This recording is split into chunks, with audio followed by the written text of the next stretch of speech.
Welcome to this series of mid term exams solve MCQs. ये mid term exams की solve MCQs series की video है। Complete series इस channel के ऊपर अपलोड की जा रही है और आज की वीडियो के अंदर आपको MGT 101 के मिड टर्म के सॉल्व एमसीक्यूज करवाए जा रहे हैं मिड टर्म एग्जाम्स की प्रिपरेशन के लिए। तो शुरू करते हैं आज के इस ट्यूटोरियल को। तो सबसे पहले ये कि an organization operating with the objectives of making profit from the sale of good और सर्विसेज कार्ड। अब एक ऐसी ऑर्गेनाइजेशन जो कि ऑपरेट कर रही है और उसका ऑब्जेक्टिव क्या है कि प्रॉफिट जो है उसको हासिल किया जाए, किस तरीके से सेल किया जाए गुड्स या सर्विसेज को, यानी कि सेल्स के ज़रिए जो है वो प्रॉफिट जो है वो हासिल किया जाए। तो इसको हम क्या कहेंगे, क्या खिलाई जाएगी ये? सो ये जो है बिज़नेस खिलाया जाएगा, क्योंकि बिज़नेस में क्या होता है कि प्रॉफिट जो है वो अर्न किया जाता है सेल्स के ज़रिए और दूसरी चीज़ों के ज़रिए। सो उसके बाद ये कि we can say that business is in profit then. So हम कह सकते हैं कि कोई भी बिजनेस जो है वो प्रॉफिट में होता है। कब होता है? इनमें से क्या चीज़ होती है, कब होता है?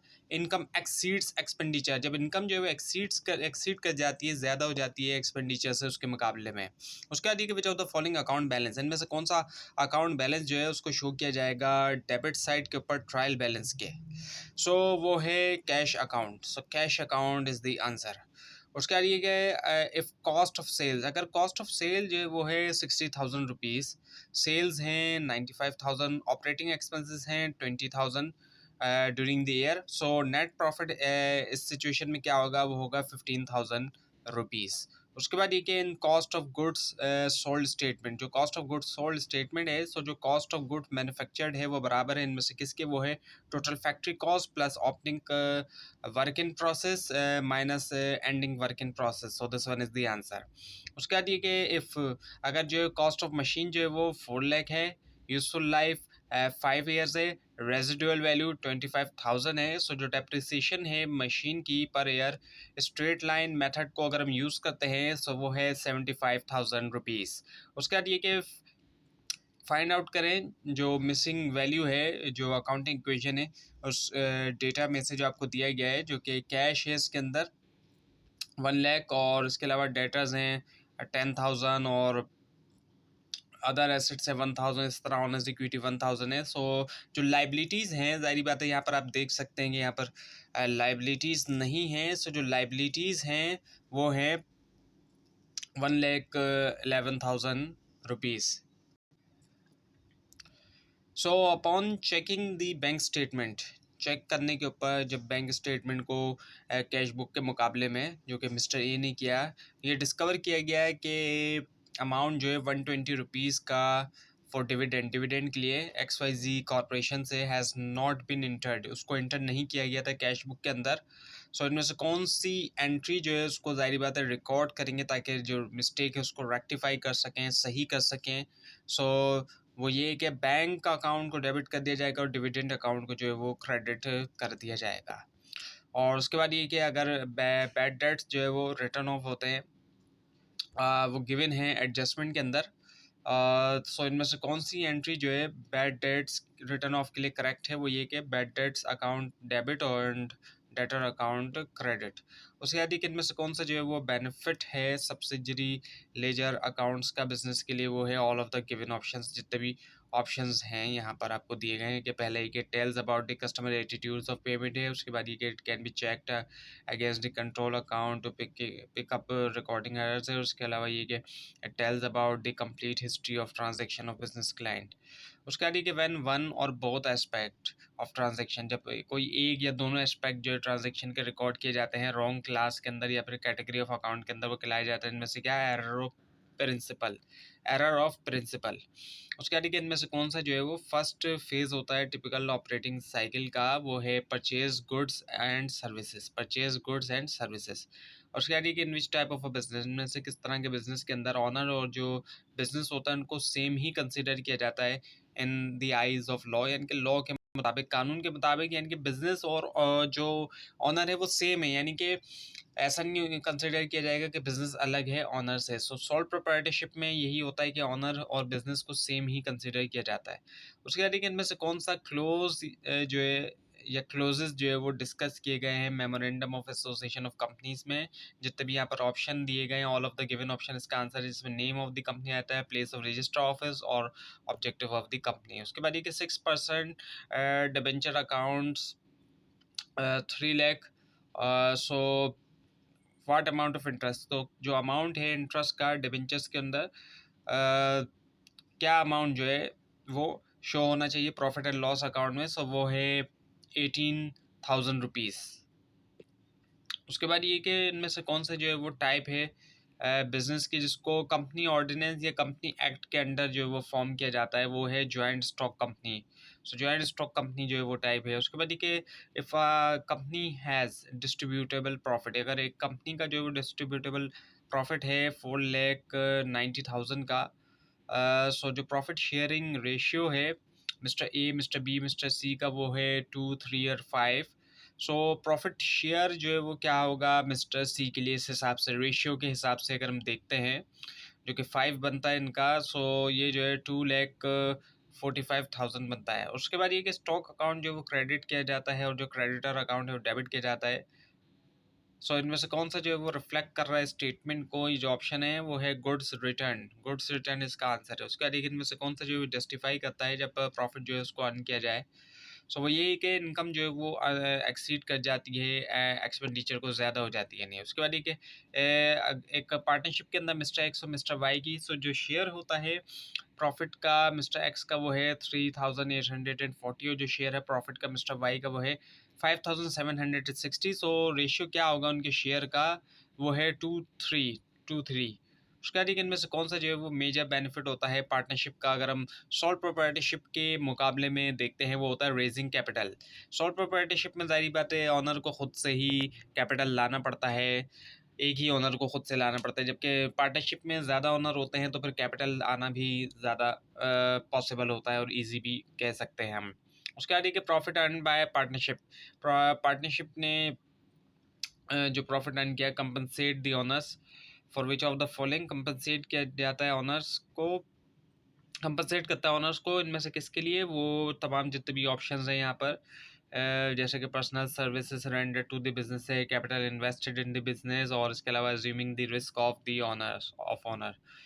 उसके बाद ये कि for which of the following share premium can not be utilise, इनमें से किसके अंदर जो है वो शेयर प्रीमियम को जो है वो यूटिलाइज नहीं किया जा सकता, वो है to issue bonus shares, to issue bonus shares. उसके बाद ये ना स्टेटमेंट ऑफ कैश फ्लोज, एक जो स्टेटमेंट है कैश फ्लो का, एक पेमेंट जो होती है कैश डिविडेंड की, वो रिलेट करती है इनमें से किससे, वो है फाइनेंसिंग एक्टिविटी, फाइनेंसिंग एक्टिविटी। उसके बाद इनमें से कौन सा जो है वो इन्वेस्टमेंट होती है बिजनेस के अंदर ऑनर्स की तरफ से, ऑनर्स जो पैसा लगा रहे हैं इन्वेस्ट कर रहे हैं वो क्या है, वो कैपिटल होता है, उसको कैपिटल के तौर पर रिकॉर्ड किया जाता है। उसके बाद इनमें से कौन सी जो है वो एग्जाम्पल होती है रेवेन्यू की बिजनेस इंटरप्राइजेस में, वो है कमीशन रिसीव्ड, कमीशन जो कि रिसीव्ड हो गया, वो है रेवेन्यू की एग्जाम्पल, यानी कि इनकम की हम जिसे कह सकते हैं। बाकी आप देख सकते हैं कि एक तो पेबल है और फिर दूसरा अकाउंट रिसीवेबल है और एक कमीशन पेड है, लेकिन यहाँ पर ये जो है जाहिर बात है ये कमीशन रिसीव्ड हो चुका है, तो ये जाहिर बात है ये एक रेवेन्यू है, ये एक तरह की ये इनकम है ये। उसके बाद इनमें से कौन सा सिस्टम जो है रिकॉर्ड करने का ट्रांजेक्शन वो बेस करता है dual aspect of, dual aspect concept के ऊपर। सो वो है डबल एंट्री, डुअल दो को कहते हैं, तो जाहिर बात है इस ये आपके लिए ईजी है याद रखना, और डी से डुअल, डी से डबल। और उसके बाद ये कि इनमें से कौन सी जो है वो बुक ऑफ ओरिजिनल एंट्री होती है जिसके अंदर तमाम वाउचर्स जो है वो पहले रिकॉर्ड किए जाते हैं, वो जो है जनरल जर्नल के अंदर होता है ऐसा। उसका ठीक है व्हाट इज द ट्रीटमेंट, जो ट्रीटमेंट है एक्यूमुलेटेड डेप्रिसिएशन का बैलेंस शीट के अंदर, वो इनमें से क्या है, वो ये कि treated as a contra account, इसको कॉन्ट्रा अकाउंट के तौर पर जो है वो ट्रीट किया जाता है। उसके बाद ये कि इनमें से कौन सा जो है वो ट्रू है फिक्स एसेट्स के बारे में, वो है all of the given option. इसके पहला ये कि आपके सामने कि इनकी लॉन्ग लाइफ होती है और ये जाहिर बात है बिजनेस में यूज़ किए जाते हैं, और इसके अलावा एक इनको बेचने के लिए ख़रीदा नहीं आता, all of the given option इसका आंसर है।